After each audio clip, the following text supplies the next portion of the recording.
بسم الله الرحمن الرحيم. الحمد لله رب العالمين، وأشهد أن لا إله إلا الله وحده لا شريك له، وأشهد أن محمدا عبده ورسوله صلى الله وسلم عليه وعلى آله وأصحابه أجمعين.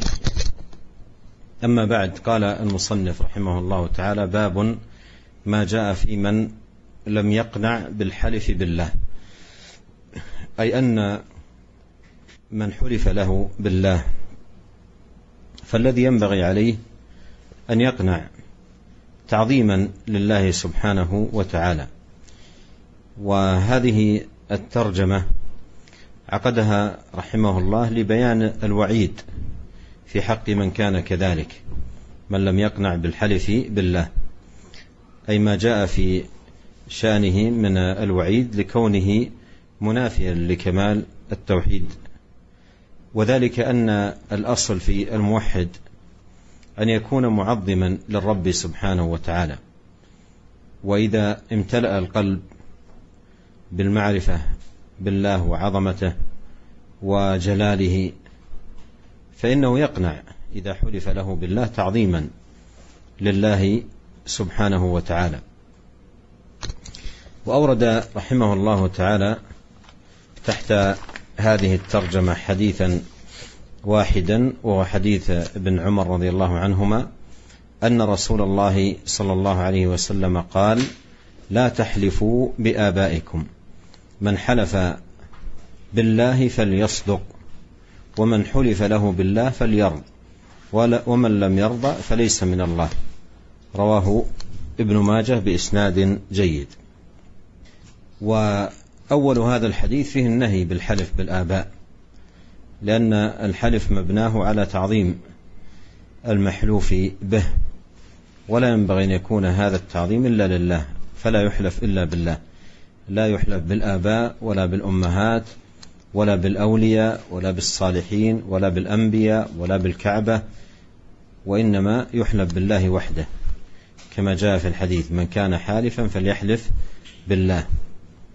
وقوله في الحديث: من حلف بالله فليصدق، أي يجب عليه أن يصدق تعظيما لمن حلف به سبحانه وتعالى. والأصل أن المسلم يكون صادقا وإن لم يحلف، فكيف به إذا حلف وذكر الله في يمينه سبحانه وتعالى؟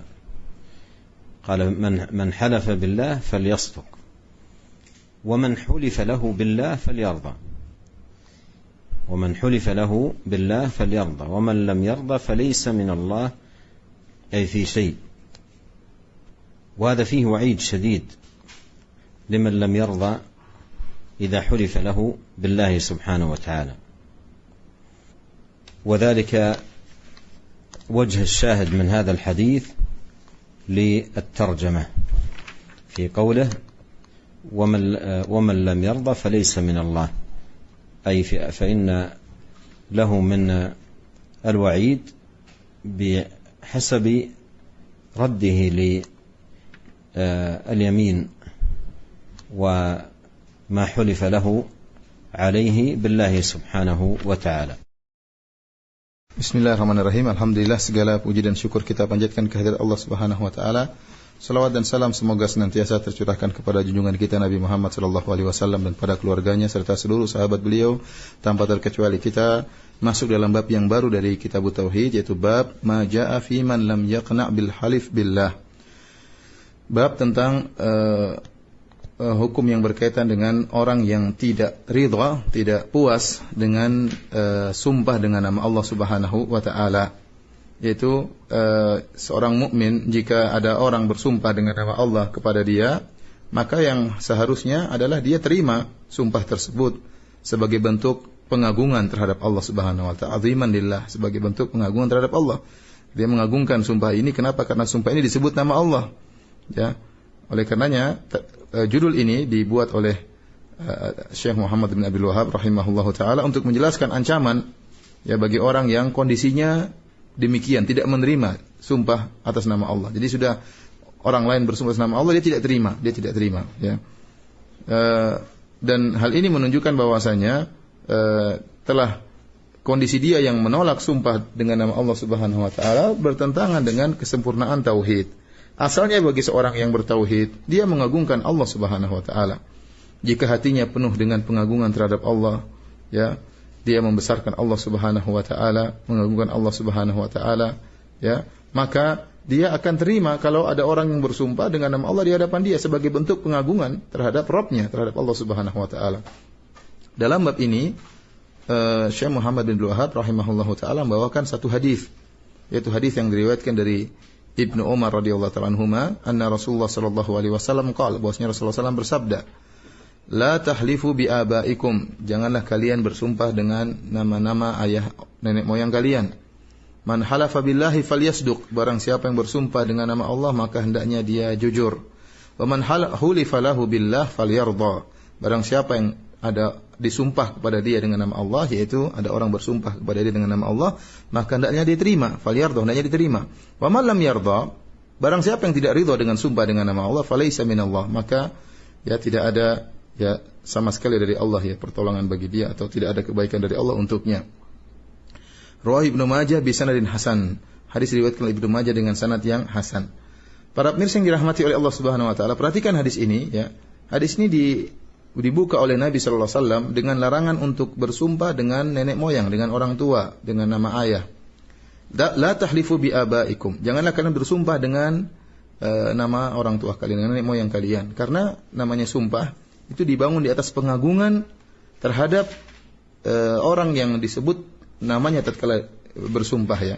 Kalau kita mengatakan demi Allah, berarti kita mengagungkan Allah Subhanahu wa taala. Pengagungan ini tidak boleh kecuali hanya untuk Allah Subhanahu wa taala. Maka tidak boleh karena seorang bersumpah dengan demi ibu misalnya, tidak boleh ini. Hanya boleh demi Allah, tidak boleh bersumpah dengan makhluk, tidak boleh mengatakan demi ibu, demi Ka'bah, demi wali misalnya, demi bumi, demi yang lainnya. Ini semuanya tidak diperbolehkan. Ya, yang hanya boleh adalah bersumpah dengan Allah. Dalam hadis, man kana halifan falyahlif billah, kata Rasulullah SAW, barang siapa yang bersumpah maka hendaknya dia bersumpah dengan nama Allah Subhanahu wa taala. Kemudian Rasulullah SAW bersabda, man halafa billahi falyasduq, barang siapa yang bersumpah dengan nama Allah maka hendaknya dia jujur. Ya, kejujuran dia tatkala bersumpah ini menunjukkan dia mengagungkan Allah Subhanahu wa taala. Dan asalnya seorang mukmin selalu jujur. Seorang mukmin enggak boleh bohong, seorang mukmin selalu jujur. Meskipun dia tidak bersumpah, dia jujur, tidak boleh berdosa tatkala dia meskipun tidak bersumpah. Nah, apalagi kalau dia bersumpah, dia menyebut nama Allah dalam sumpahnya tersebut, maka lebih utama lagi untuk jujur. Kemudian setelah itu Allah menyebutkan ancaman bagi orang yang tidak menerima sumpah karena Allah. Kata Allah, wa man hulifa lahu billah falyarda. Barang siapa yang ada orang sumpah dengan nama Allah kepada dia, maka hendaknya dia ridha, dia terima. Wa man lam yarda falaysa minallah. Barang siapa yang tidak ridha, maka tidak ada dari Allah untuknya. Ya, artinya ini adalah ancaman yang keras ya, yang ini merupakan fokus kita dalam pembahasan bab ini, yaitu Rasulullah SAW mengatakan barang siapa yang tidak ridha, tidak terima dengan sumpah dengan nama Allah, maka Allah tidak akan berikan kepada dia, tidak berikan pertolongan untuk kebaikan sesuai dengan pelanggaran yang dia lakukan terhadap penolakannya terhadap sumpah dengan nama Allah Subhanahu wa taala. فالحاصل أن قوله ومن حلف له بالله فليرضى، هذا هو موضع الشاهد من الحديث للترجمة. ومعنى فليرضى أن يرضى بذلك لما يكون في القلوب من التعظيم لله. قد قال أهل العلم في شرح هذا الحديث أن ذلك عندما تتوجه اليمين على الشخص في الخصومات والمنازعات، فعندما تتوجه اليمين على الشخص فيحلف فينبغي على خصمه بل يجب عليه أن يرضى إذا حلف، لأن النبي صلى الله عليه وسلم قال من حلف له بالله فليرضى، والأمر هنا للوجوب، أي فليرضى أي وجوبا ليس استحبابا، بل يجب عليه أن يرضى، لأن ما يقوم في القلوب من التعظيم لله يستوجب أنه إذا حلف لك بالله أن ترضى.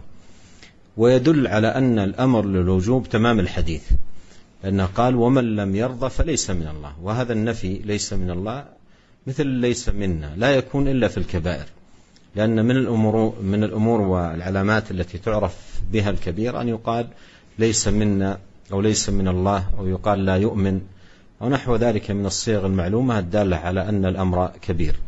فإذا قوله من حلف له بالله فليرضى هذا على الوجوب. ومن أهل العلم من اعتبره خاصا في الدعاوى، عندما تتجه اليمين لأحد الخصمين فيحلف فالواجب على خصمه الآخر أن يرضى باليمين. ومن أهل العلم من يجعله عاما تعظيما لله، إذا حلف له بالله فإن الذي عليه أن يرضى بهذه اليمين، وإذا كان رأى خلاف ذلك فليتهم نظره وليضع احتمالات، يقول ما دام حلف لعلي أخطأت، لعلي وهمت، لعلي لم أنتبه، يبحث عن احتمالات. ولهذا جاء في الصحيحين أن عيسى بن مريم عليه السلام رأى سارقا يسرق ويأخذ متاعا فقال أتسرق؟ قال كلا والله الذي لا إله إلا هو، حلف بالله. فقال عيسى آمنت بالله وكذبت عيني. هنا قوله كذبت عيني ممكن يضع احتمالات، من الاحتمالات لعل صاحب المتاع أذن له بأخذه، لعله لم يرد سرقته، أراد أن يقلبه وينظر ما هو هذا المتاع أو نحو ذلك من الاحتمالات. نعم أنت رأيته يحمله، لكن ما دام أنه حلف فإنه يلتمس الإنسان احتمالات تعظيما لهذه اليمين بالله سبحانه وتعالى. لكن العلماء يقولون يستثنى من ذلك إذا كان الحالف معروف بالفجور ولا يعظم الله، وعنده الأيمان الكاذبة الفاجرة دائما معروف عنه ذلك، فمثل هذه الحالة هو لا يعظم الله، وهذه الأيمان التي تصدر عنه لا تصدر عن تعظيم لله، بل هي صادرة عن فجور وعن كذب وعن عدم تعظيم لله. ففي مثل هذه الحالة لا ينطبق الحديث، لما يعلم من حال الرجل فعلا وواقعا أنه رجل فاجر يحلف بالله ولا يبالي، عرف عنه ذلك، فمثل هذه الحالة تستثنى. وأما ما سوى ذلك فإنه ينبغي تعظيما لله، ينبغي على العبد إذا حلف له بالله أن يرضى، ومن لم يرضى فليس من الله. Para pemirsa yang dirahmati oleh Allah Subhanahu wa taala, yang menjadi perhatian kita dalam hadis Rasulullah SAW bersabda, "Wa man hulifa lahu billahi falyardha." Barang siapa yang ada orang lain bersumpah kepada dia dengan nama Allah, maka hendaknya dia terima, dia ridha, dia terima. Ini merupakan perhatian kita dalam hadis ini berdasarkan bab yang sedang kita bahas, ya, yaitu barang siapa yang ada orang bersumpah dengan dia dengan nama Allah, maka harus dia terima. Ya. Kenapa? Karena dalam hatinya ada pengagungan terhadap Allah Subhanahu wa taala. Dan para ulama, sebagian ulama menyebutkan tatkala menjelaskan tentang hadis ini, ya, bahwasanya hal ini lebih ditekankan lagi tatkala sumpah tersebut diucapkan oleh musuhnya dalam persidangan misalnya. Tatkala persidangan ada pertikaian dalam persidangan, kemudian lawannya tersebut bersumpah dengan Allah Subhanahu wa taala dengan nama Allah, maka hendaknya dia terima, ya. Hendaknya dia terima. Bahkan wajib bagi dia untuk menerima sumpah tersebut. Ya, karena Nabi SAW bersabda, "Man hulifa lahu billahi falyardha." Barang siapa yang ada orang lain bersumpah dengan nama Allah di hadapan dia, maka hendaknya diterima. Dan perintah di sini yaitu falyardha, terimalah, ya, maka hendaknya diterima. Ini adalah perintah untuk kewajiban. Ya, bukan sekedar sunnah kita terima, tidak. Ya, kalau ada orang sumpah dengan nama Allah bukan berarti dianjurkan kita terima, tidak. Hukumnya wajib kita terima sumpah tersebut. Ya, wajib bagi dia untuk menerima sumpah tersebut. Kenapa? Karena dalam hatinya ada pengagungan terhadap Allah Subhanahu wa taala. Nah, orang ini di hadapan dia telah menyebut nama Allah. Kelaziman dari dia mengagungkan Allah Subhanahu wa taala, maka dia harus terima sumpah tersebut dan dia ridha dengan sumpah tersebut. Dan yang semakin menekankan bahwasanya hukumnya wajib bukan sekedar sunnah adalah kelanjutan hadis ini. Kata Rasulullah SAW, "Wa man lam yarda falaysa minallah." Barang siapa yang tidak ridha maka bukan dari Allah Subhanahu wa taala. Dan sabda Nabi, "Laisa minallah," bukan dari Allah. Ini sama seperti sabda Nabi, "Laisa minna," bukan dari kami. Dan ini tidak diucapkan oleh Nabi kecuali dalam dosa-dosa besar. Ya. Oleh karenanya para pemirsa yang dirahmati oleh Allah Subhanahu wa taala, di antara hal-hal yang menunjukkan suatu perkara dosa besar jika dikatakan laisa minallah atau laisa minna, bukan dari Allah atau bukan dari kami, atau la yu'min, tidak beriman, dan yang semisalnya dari bentuk-bentuk konteks-konteks yang menunjukkan itu adalah dosa besar. Oleh karenanya para pemirsa yang dirahmati Allah Subhanahu wa taala, kita perhatikan di sini sabda Nabi sallallahu alaihi wasallam, "Man hulifa lahu billah falyardha." Barang siapa yang ada orang lain bersumpah kepada dia dengan nama Allah, maka hendaknya dia terima. Ini hukumnya wajib, bukan sekedar sunnah atau dianjurkan. Di antara para ulama ada yang menganggap atau memandang hadis ini berkaitan dalam masalah pertikaian dalam persidangan. Tatkala ada dua orang saling bertikai masuk dalam persidangan di hadapan hakim, kemudian satunya dia bersumpah, dia mengatakan dengan nama Allah Subhanahu wa taala, maka dia harus terima sumpah dari lawannya tersebut. Ini sebagian ulama berpendapat bahwa ini hukumnya dalam pertikaian. Sebagian ulama mengatakan ini hukumnya umum, ya, hukumnya umum, bukan hanya dalam persidangan atau pertikaian. Ya, kalau ada orang lain bersumpah dengan nama Allah, maka dia harus terima sumpah tersebut. Kenapa? Dia mengagungkan Allah. Kenapa? Orang tersebut telah menyebut Rabbnya. Orang tersebut telah menyebut penciptanya, maka dia mengagungkan penciptanya tersebut, maka dia terima sumpah orang tersebut. Ya. Oleh karenanya jika seorang kemudian ada orang lain bersumpah dengan nama Allah, tetapi dia melihat kok sumpah ini enggak benar, tidak sesuai dengan apa yang dia lihat oleh matanya, maka hendaknya tatkala itu karena dia mengagungkan Allah Subhanahu wa taala, dia terima sumpah tersebut meskipun menyelisih apa yang dia lihat. Maka apa yang dia lakukan? Maka dia curigai pandangannya dan dia letakkan kemungkinan-kemungkinan. Ya, dia berkata, ya, orang itu dia telah bersumpah dengan nama Allah, mungkin saja saya salah. Buktinya dia sudah bersumpah dengan nama Allah.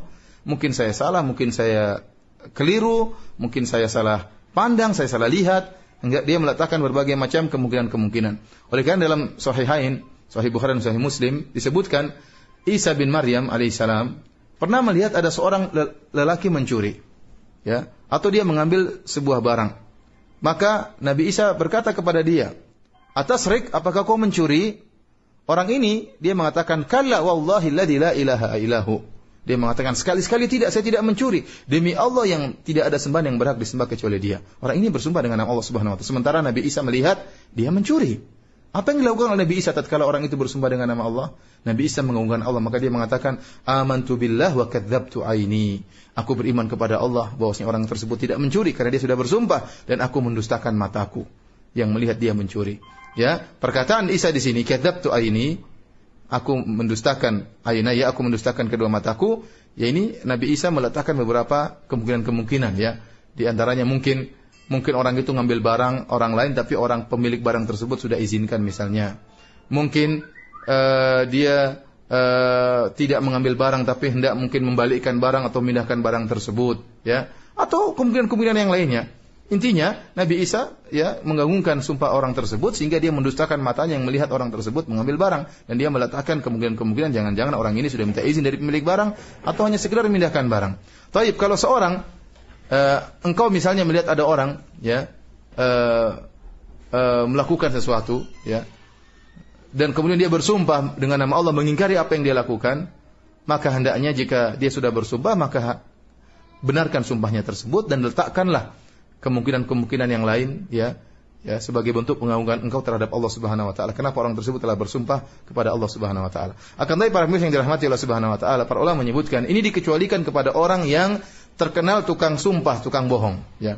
Dia suka bohong kemudian bersumpah, melakukan kejahatan kemudian bersumpah, ya. Dan bagi dia sumpah-sumpah dusta ini selalu dia lakukan. Orang ini masyhur dengan sumpah dusta. Maka seperti orang ini tidak dianggap. Ya, kenapa? Asalnya dia tidak mengagungkan Allah Subhanahu wa taala tatkala dia bersumpah. Bahkan dia bersumpah dengan nama Allah tersebut bukan dibangun di atas pengagungan terhadap Allah, bukan pengagungan terhadap Allah, tapi dia bangun di atas kefajiran, di atas kedustaan dan tidak mengagungkan Allah Subhanahu wa taala. Maka dalam kondisi seperti orang seperti ini, hadis tidak pas dengan orang seperti ini. Kenapa? Karena orang ini diketahui suka berdusta, suka sumpah palsu, ya, dan tidak peduli dengan sumpahnya, maka orang seperti ini tidak masuk dalam pembahasan kita. Adapun secara umum orang-orang yang lain yang tidak dikenal dengan pendusta, maka kalau dia bersumpah dengan nama Allah, wajib bagi kita untuk terima sumpahnya, ya. Kenapa? Karena kita mengagungkan Allah Subhanahu wa taala. Barang siapa yang tidak ridho, tidak terima dengan sumpah dengan nama Allah, maka dia bukan dari Allah Subhanahu wa taala. Qala rahimahullahu taala babun qawlu ma syaa Allah wa syi'ta.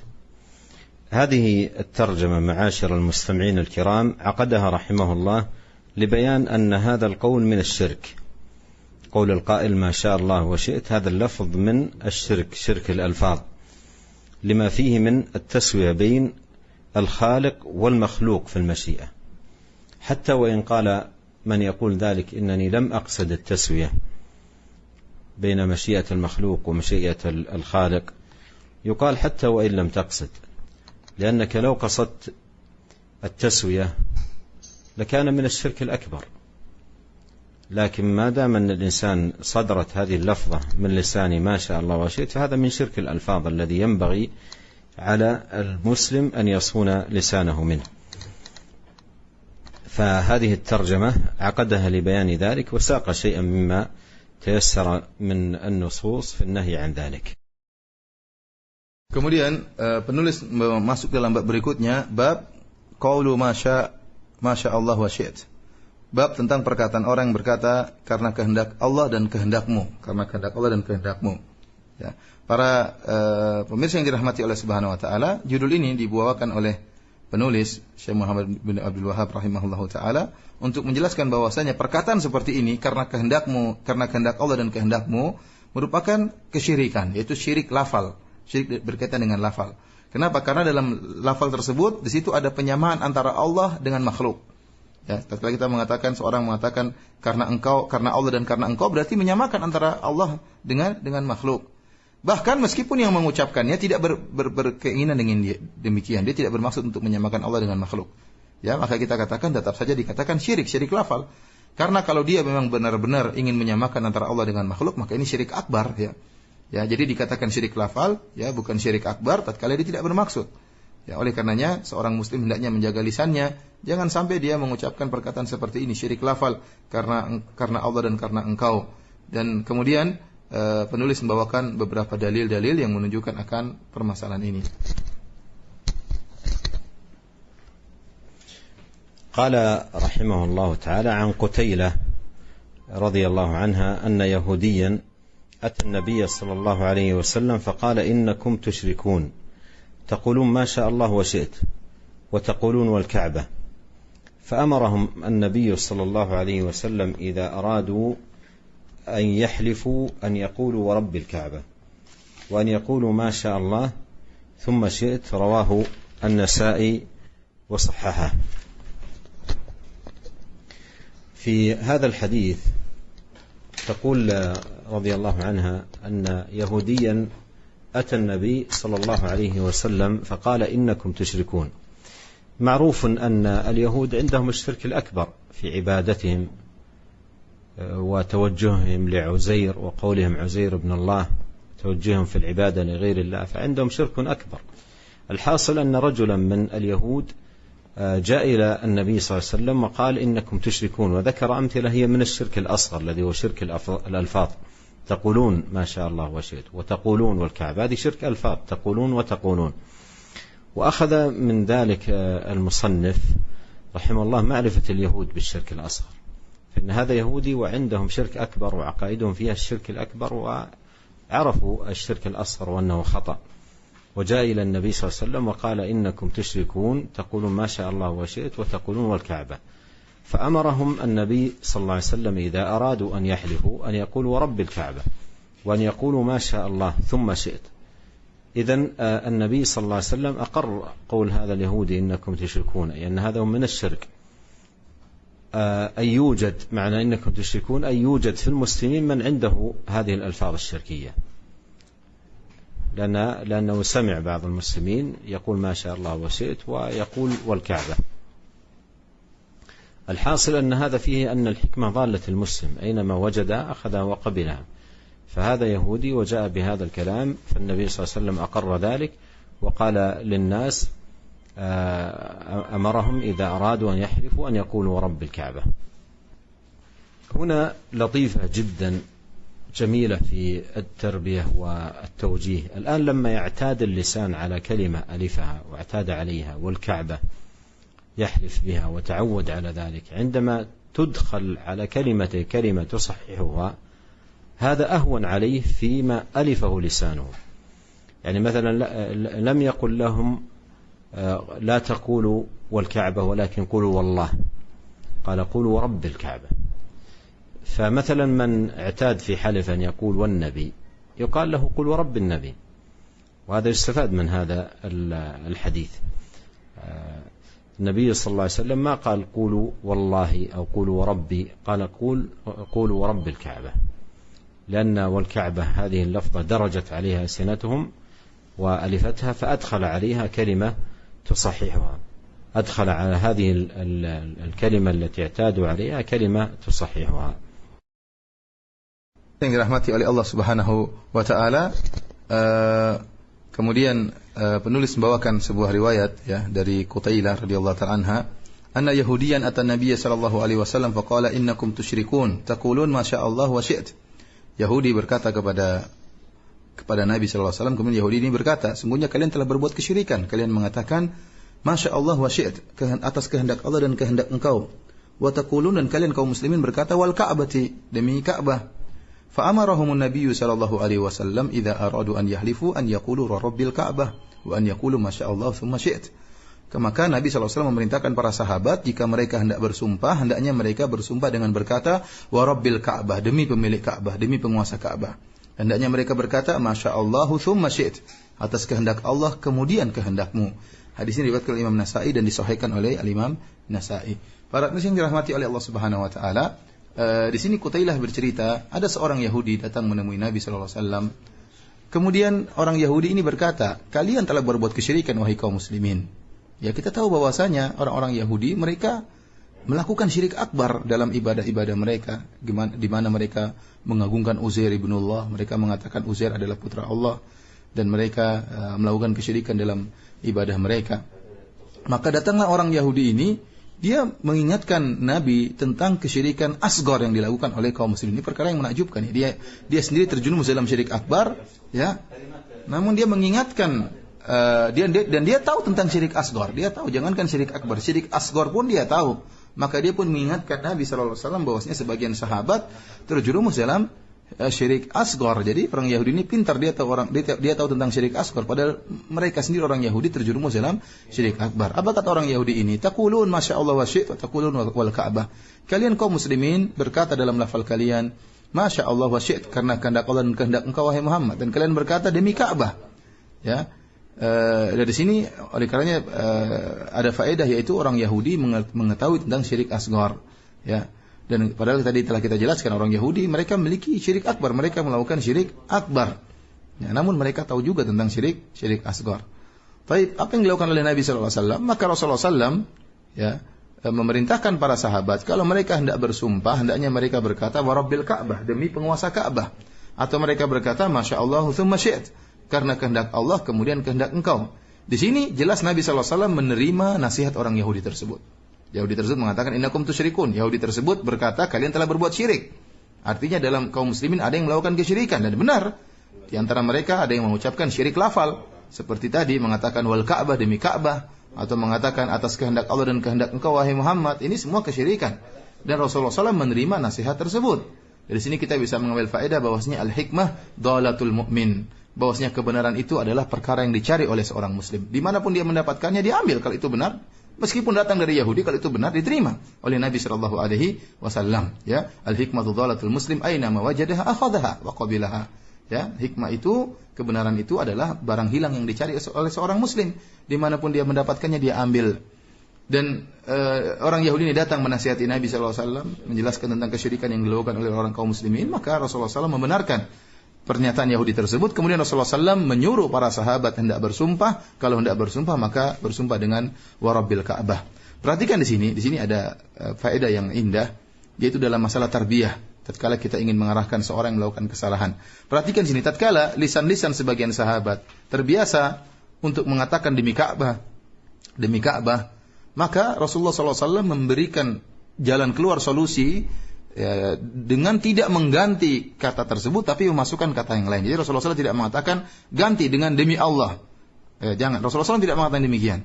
Tapi Rasulullah SAW masukkan kalimat Rabb wa Rabbil Ka'bah. Ini lebih mudah untuk perbaikan, ya. Lebih mudah untuk perbaikan. Kalau Rasulullah SAW mengatakan demi Allah, gantilah dengan demi Allah. Jangan bilang demi Ka'bah, susah. Kenapa? Lisan sudah terbiasa mengucapkan demi Ka'bah. Maka Rasulullah SAW tatkala mentarbiyah atau memberi taujih kepada para sahabat, maka Rasulullah SAW mengajarkan solusi yang baik, yaitu wal Ka'bah diganti dengan wa Rabbil Ka'bah. Dimasukkan kalimat Rabb di antara kalimat tersebut. Dan ini cara yang baik. Demikian juga misalnya ada seorang senantiasa bersumpah wan nabi, demi nabi. Kalau kita suruh ganti, katakan demi Allah, susah. Kenapa? Lisannya sudah terbiasa mengucapkan nabi. Oleh karena bagaimana jalan keluarnya? Ditambah dengan wa rabbin nabi, ya, dengan demi Rabbnya Nabi Muhammad sallallahu alaihi wasallam. Maka ini merupakan cara Nabi sallallahu alaihi wasallam dalam memberi solusi kepada para sahabat. قال رحمه الله وله أي النسائي أيضا عن ابن عباس رضي الله عنهما أن رجلا قال للنبي صلى الله عليه وسلم ما شاء الله وشئت فقال أجعلتني لله ندا بل ما شاء الله وحده. في هذا الحديث تقرير لما سبق وأن تقدم معنا أن هذا من الشرك، لأن النبي عليه الصلاة والسلام قال أجعلتني لله ندا أي شريكا، وهذا فيه أن هذه الواو في قوله ما شاء الله وشئت فيها فيها تسوية بين العبد وبين الله، لأن العطف بالواو يفيد مطلق التسوية، فهذا من شرك الألفاظ التي يجب على المرء أن يتجنبها، لأن النبي صلى الله عليه وسلم قال: أجعلتني لله ندا أي شريكا، والاستفهام هنا استفهام إنكار، أي ليس لك أن تسوي النبي صلى الله عليه وسلم بالله. فوجب على المرء أن يحتاط في ألفاظه، سواء هذا اللفظ الذي ورد في الحديث أو الألفاظ المشابهة، بل الألفاظ التي قد تكون أشد من ذلك، مثل أن يقول: أنا متوكل على الله وعليك، أو أنا في حسب الله وحسبك، أو ما لي إلا الله وأنت، أو هذا من الله ومنك، أو هذا من بركات الله وبركاتك، أو نحو ذلك من الألفاظ. Kemudian penulis membawakan hadis berikutnya, walahu aidan dari Nasa'i juga, dari Imam Nasa'i riwayatkan dari Ibnu Abbas radhiyallahu ta'ala anhuma, anna rajulan qala lin Nabi sallallahu alaihi wasallam, ada seorang laki berkata kepada Nabi, Masya Allah wa syi'ta, karena kehendak Allah dan kehendak engkau. Maka Rasulullah SAW pun berkata, Aja'altani lillahi niddan, apa kau menjadikan aku tandingan bagi Allah? Kau jadikan aku sekutu bagi Allah? Bal Masya Allah wahdah, katakanlah hanya karena Allah subhanahu wa ta'ala. Para pemirsa yang dirahmati Allah subhanahu wa ta'ala, ini memperkuat apa yang telah kita jelaskan tadi sebelumnya, bahwasanya mengatakan karena Allah dan karena Muhammad adalah kesyirikan. Ini lafal kesyirikan. Di antara bukti ini merupakan kesyirikan, Rasulullah SAW menimpali perkataan lelaki tersebut yang mengatakan karena Allah dan karena engkau. Apa kata Nabi? Aja'altani lillahi niddan, kau ingin menjadikan aku tandingan bagi Allah, kau ingin menjadikan aku syarikat, sekutu bagi Allah. Dan kalimat waw ini dan, ya, ini menunjukkan kesamaan antara Nabi dan Allah subhanahu wa ta'ala. Ya, maka tidak boleh kita mengucapkan demikian. Ini merupakan kesyirikan. Dan perkataan Nabi, Aja'altani lillahi niddan, kau ingin menjadikan aku sebagai tandingan bagi Allah, ini adalah istifham ingkari, pertanyaan untuk mengingkari. Artinya, tidak boleh bagi engkau menyamakan aku dengan Allah. Tidak boleh bagi engkau untuk menyamakan Muhammad, seorang hamba dengan Allah subhanahu wa ta'ala. Maka seorang muslim, dia berjaga-jaga, berhati-hati dalam lisannya, dalam lafal-lafal yang dia ucapkan. Jangan sampai dia mengucapkan lafal-lafal seperti ini, atau dia mengucapkan lafal-lafal yang semisal seperti ini, atau yang lebih parah, seperti seorang mengatakan, Ana mutawakkil ala Allah wa alaik, aku bertawakal kepada Allah dan juga bertawakal kepada engkau. Ini keliru, ya. Seperti mengatakan ini semua dari Allah dan dari engkau, ini juga keliru. Tidak boleh ucap seperti ini. Semua dari Allah, bukan dari kita.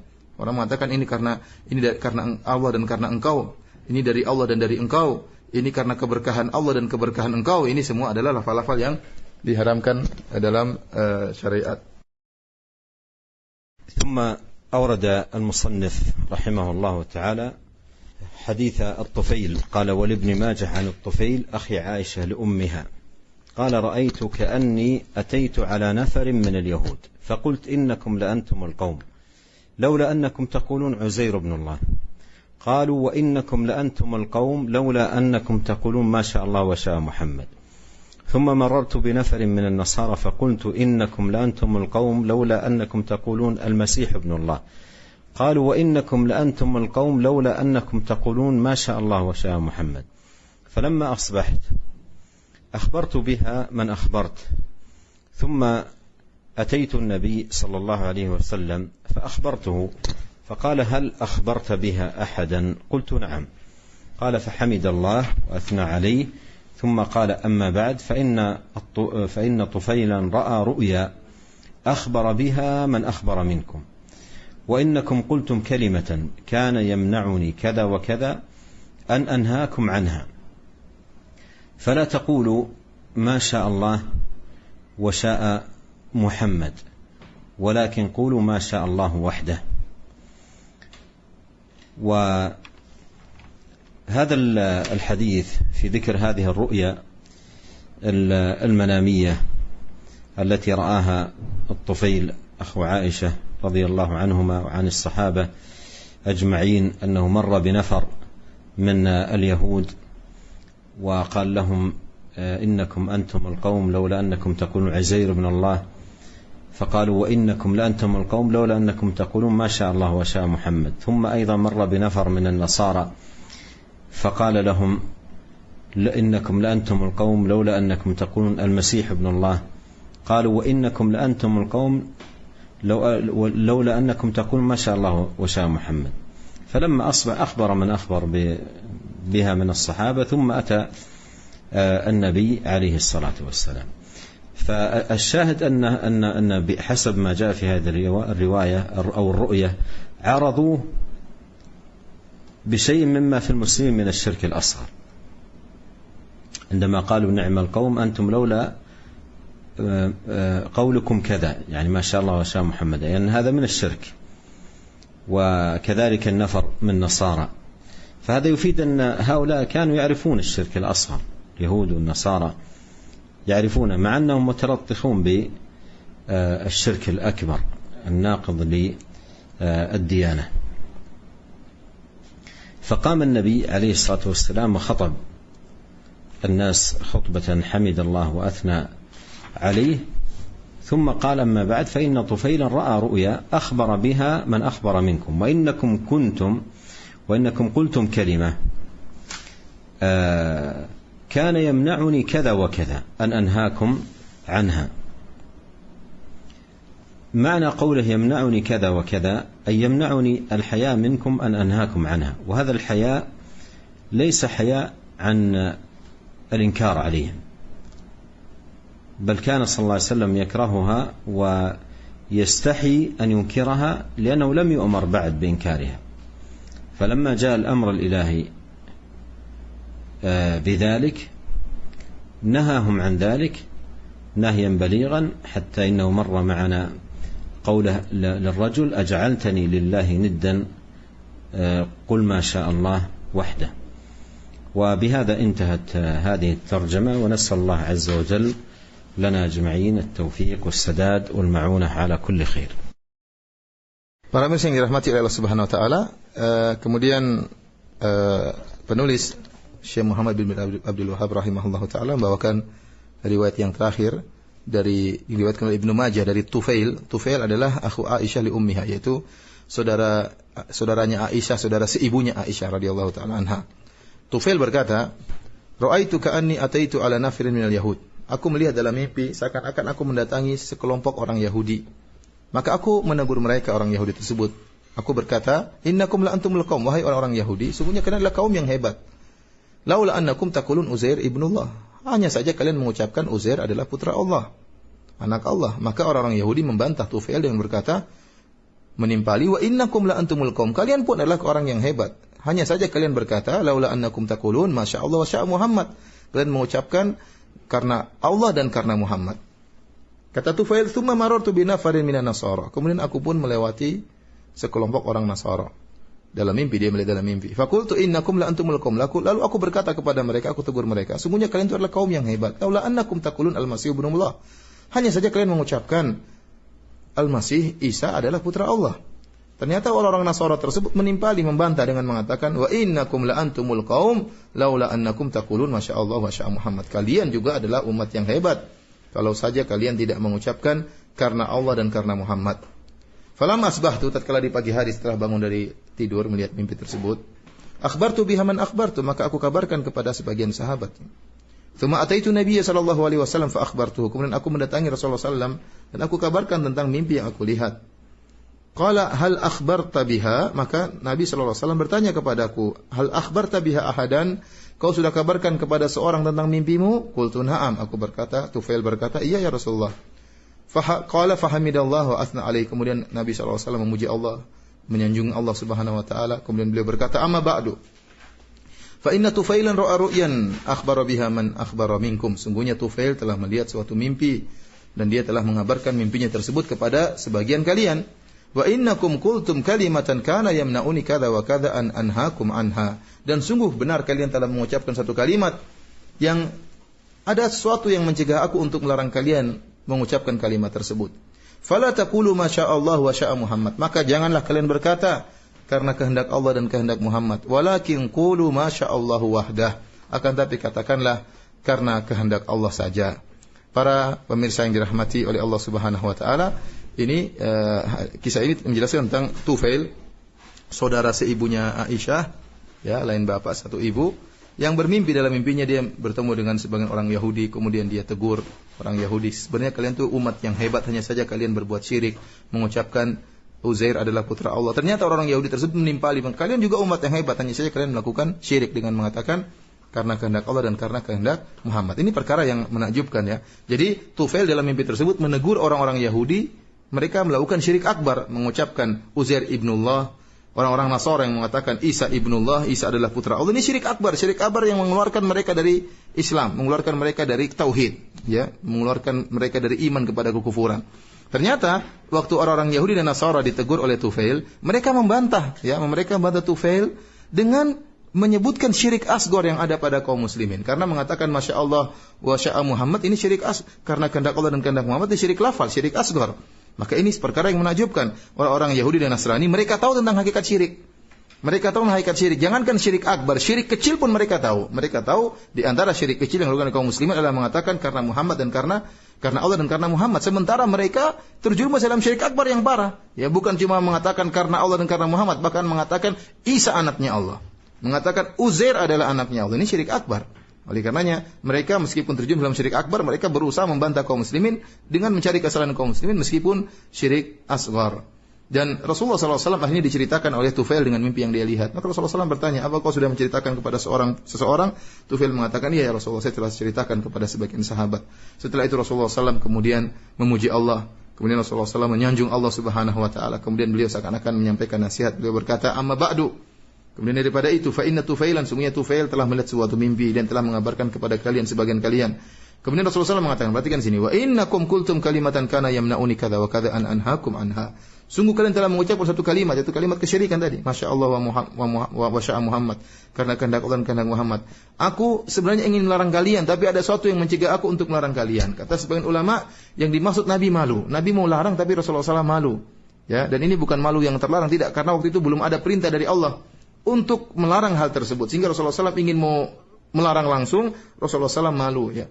Sehingga Rasulullah SAW menunda larangan tersebut sampai akhirnya datang perintah Allah untuk Nabi SAW agar melarang ucapan tersebut. Dan akhirnya Rasulullah SAW melarang dengan larangan yang keras. Sebagaimana tadi telah kita sebutkan, tatkala ada seorang mengatakan Masya Allah wa syi'ta, karena kehendak Allah dan kehendak engkau wahai Muhammad, maka Rasulullah SAW mengatakan aja'altani lillahi niddan, ini larangan keras. Kau jadikan aku saingan Allah, ini larangan sangat keras. Kau jadikan aku tandingan bagi Allah, kau jadikan aku syarikat bagi Allah, ini larangan yang keras, ya. Sebelumnya Rasulullah SAW malu untuk melarang, kemudian setelah datang perintah Allah untuk melarang, maka Rasulullah SAW melarang dengan larangan yang tegas. Oleh karenanya para mirsa yang dirahmati Allah Subhanahu Wa Taala, perkataan Masya Allah wa sya'a Muhammad, karena kehendak Allah dan kehendak Muhammad adalah syirik lafal yang hendaknya seorang muslim menjauhkan dirinya dari perkataan seperti ini. Demikianlah apa yang bisa kita sampaikan dari bab yang ini. Kalau ada yang bertanya maka kami persilakan. Nah, kami ucapkan terima kasih untuk Fadilatul Syekh atas dars yang telah disampaikan, juga terjemah yang disampaikan oleh Al-Ustaz Firanda Hafirahullah. Untuk selanjutnya Khotal Islam, kita akan memasuki sesi interaktif, sesi tanya jawab. Untuk Anda yang akan bertanya, silakan di 0218236543 atau pesan singkat di 0819896543. Pertanyaan pertama kami angkat dari pesan singkat dari seorang hamba Allah di Jakarta yang bertanya, Assalamualaikum warahmatullahi. Ya Syekh, mohon nasihatnya dan penjelasan bagaimanakah hukum bersumpah dengan nama Allah dengan mengangkat mushaf di kepala orang yang bersumpah tersebut. Apakah ini ada tuntunannya di dalam Islam? Terima kasih atas jawaban yang Syekh sampaikan. وضع المصحف على رأس من أراد أن يحلف بالله لا أعلم له أصلا لذلك، فينبغي تجنب مثل هذا العمل. Syekh mengatakan bahwasanya adapun meletakkan mushaf di kepala seorang tatkala bersumpah, maka beliau tidak mengetahui adanya dalil yang seperti ini, ya. Maka beliau mengatakan sebaiknya dijauhi karena tidak ada dalilnya, ya. Sudah benar bersumpah dengan nama Allah, namun tidak perlu meletakkan Al-Quran di kepala karena tidak ada contohnya. Terima kasih jazakallahu khairan atas jawaban yang disampaikan. Demikian pendengar yang bertanya via pesan singkat. Pertanyaan yang pertama dari penelpon sudah ada Pak Sulaiman di Riau. Silakan Pak. Iya, silakan Pak Sulaiman. Ya, mau bertanya, Assalamualaikum warahmatullahi wabarakatuh. Waalaikumsalam warahmatullahi wabarakatuh. Silakan Pak Sulaiman. Bagaimana kita memurnikan tauhid dalam cara berobat. Misalnya kita berobat kepada dokter atau berobat alternatif itu, bagaimana kita memurnikan tauhid kita di situ? Memurnikan tauhid di saat berobat begitu ya. Nah, Waalaikumsalam warahmatullahi wabarakatuh. Terima kasih Pak Sulaiman. Bisa menyimak dengan baik Ustaz? Enggak. Ya, pertanyaan beliau intinya adalah bagaimana memurnikan tauhid kita di saat kita berupaya untuk berobat kepada tenaga medis. النبي عليه الصلاة والسلام قال تداووا عباد الله فما أنزل الله من داء إلا وجعل له دواء علمه من علمه وجهله من جهله. فالأدواء لها أدوية ولها علاجات، وهذه العلاجات تعرف بالخبرة والدراسة والتجربة، مثل أنواع كثيرة جدا من الأدوية التي يعرف كل منها فيما يفيد فيه بإذن الله سبحانه وتعالى. فالعلاج جاءت به السنة، قال تداووا عباد الله. وأما تحقيق التوحيد فبأن لا يعلق قلبه بالطبيب ولا بالدواء، وإنما هذه أسباب يتخذها لعلاج نفسه، لكن توكله والتجاءه واعتماده إنما يكون على الله وحده، كما في الآية الكريمة وإذا مرضت فهو يشفين. وفي الدعاء الماثور عن النبي عليه الصلاة والسلام مذهب البأس لا شفاء إلا شفاؤك، فالشفاء إنما هو من الله.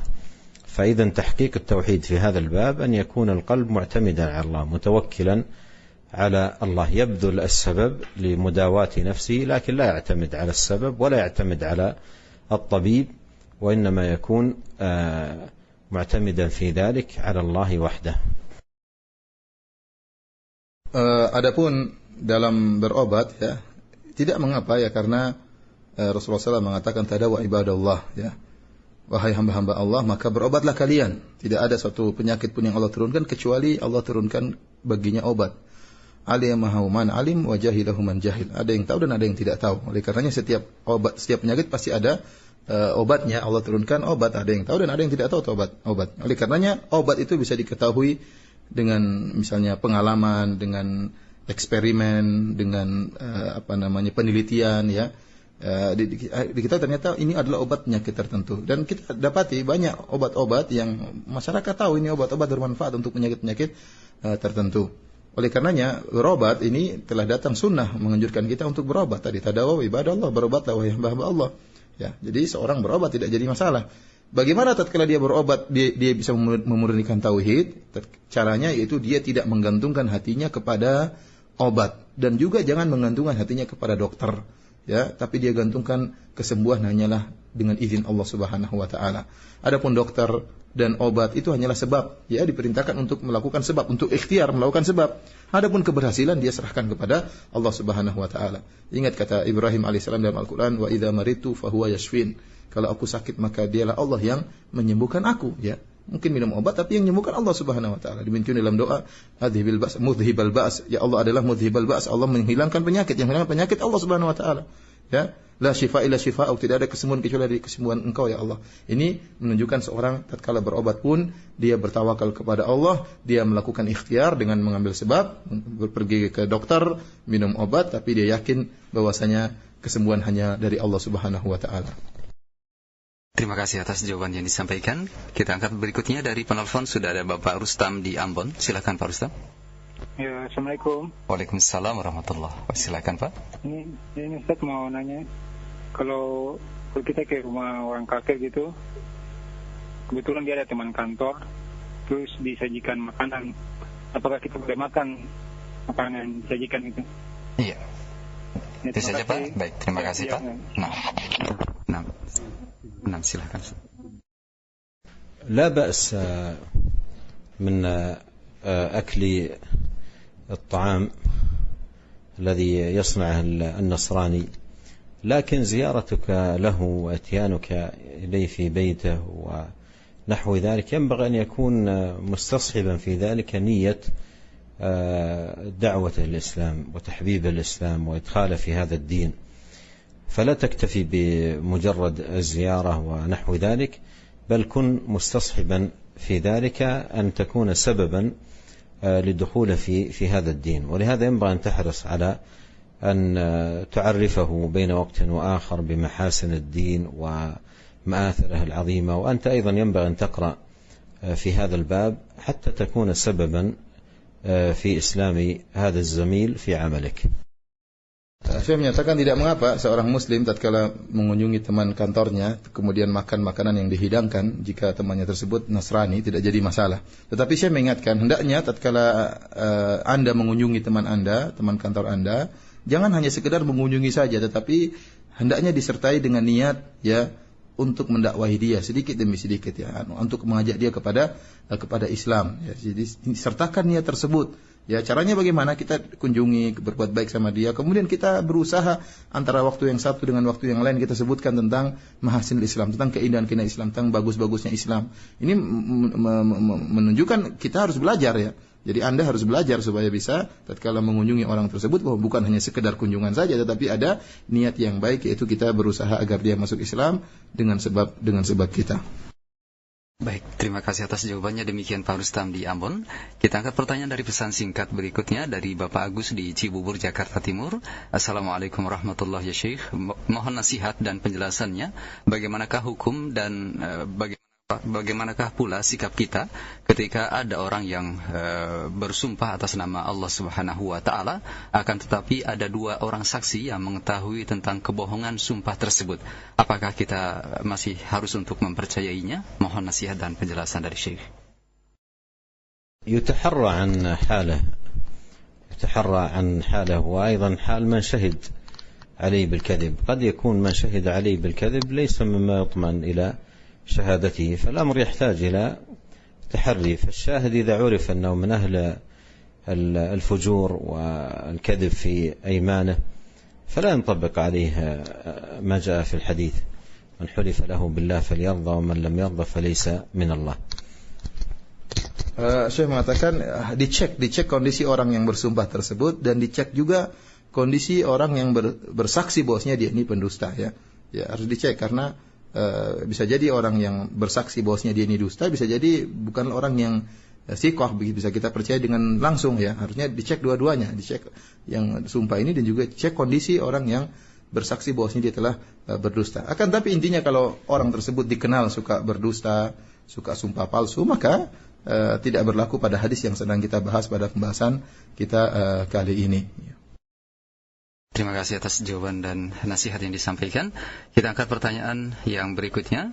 Pertanyaan yang terakhir kami angkat dari penelpon. Naam, silakan. Iya, halo. Halo, assalamualaikum. Waalaikumsalam warahmatullahi. Silakan ke pertanyaannya. Liliana di Situbondo. Silakan. Assalamualaikum ya Syekh. Waalaikumsalam. Ini mau tanya, kan kemarin ada tetangga itu curhat kepada anak gitu. Waktu hidupnya kan bapaknya itu kan bersumpah seperti ini, kalau aku mati nanti jangan sampai disentuh olehmu katanya. Kalau aku disentuh olehmu atau nggak rela gitu. Terus kemarin kan meninggal dunia, terus anaknya tuh nggak bisa berbuat apa-apa pada orang tua gitu. Iya. Itu bagaimana Ustaz? Baik. Mohon penjelasannya. Assalamualaikum warahmatullahi wabarakatuh. Waalaikumsalam warahmatullahi wabarakatuh. لا أعرف عن حال يعني هذه القضية ولما حلف والده في هذا الأمر، وهل الذي حلف والده من أجله تاب منه أو لا. وعلى كل عليه أن يستغفر الله عز وجل مما أغضب منه والده وجعله يحلف هذا الحلف، ويتوب إلى الله عز وجل، وأن يحرص على بر والده ميتا إن كان قصر في بره حيا، ويكثر من الدعاء له بالمغفرة والرحمة ويتصدق عنه، فإن هذا من بر والده بعد موته. وبهذا ننتهي أو تنتهي هذه الحلقة، وإلى لقاء آخر بإذن الله سبحانه وتعالى، والسلام عليكم ورحمة الله وبركاته. Syekh mengatakan, saya tidak tahu persis tentang kejadian ini ya. Kenapa ayahnya marah, terus kenapa dia sampai bersumpah seperti tidak boleh, jangan kau menyentuhku ya. Apakah ayahnya maksudnya baik, dia bersumpah dengan nama Allah agar anaknya tersebut bertobat dari kesalahannya. Intinya saya tidak tahu kenapa sebab terjadi demikian. Intinya sang anak hendaknya banyak beristighfar kepada Allah Subhanahu wa taala. Kenapa dia telah menjadikan ayahnya marah sampai ayahnya bersumpah dengan sumpah demikian, entah apa sebabnya, tapi dibuat ayahnya marah. Oleh karenanya dia tetap berusaha untuk berbakti kepada ayahnya setelah ayahnya meninggal. Kalau dia dulu waktu ayahnya masih hidup dia kurang berbakti, maka hendaknya dia banyak berbakti kepada ayahnya setelah ayahnya meninggal. Di antaranya banyak mendoakan ayahnya dan beristighfar buat ayahnya. Demikianlah para pemirsa yang dirahmati Allah Subhanahu wa taala kajian kita. Semoga bermanfaat. Sampai berjumpa lagi pada kajian berikutnya. Wabillahi taufik. Assalamualaikum warahmatullahi wabarakatuh.